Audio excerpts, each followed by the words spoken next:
In this video, we're going to look at how to find the nth largest number in a range using an Excel formula. In this example, we have a range of numbers from cell B3 to C10. And what we're going to do here is extract the third largest number from this range. The way we achieve this is through the use of the large function, which returns a number from a selected range based on the nth largest position. So let's enter this formula into cell F3. That's equals large open parentheses.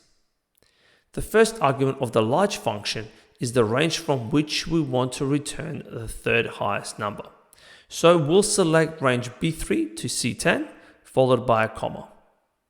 The second argument of the large function is a number value that specifies the largest number to return from the selected range. I've listed the nth highest number that I want to return in cell E3, which indicates that I want to return the third largest number from the selected range.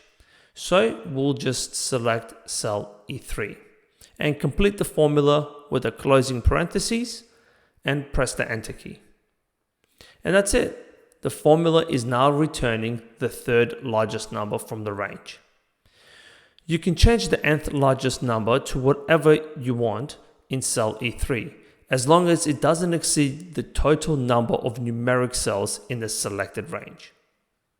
I hope you found this video useful. If you did, please click that like button and subscribe if you haven't already. Thank you for watching, and I'll see you in the next video.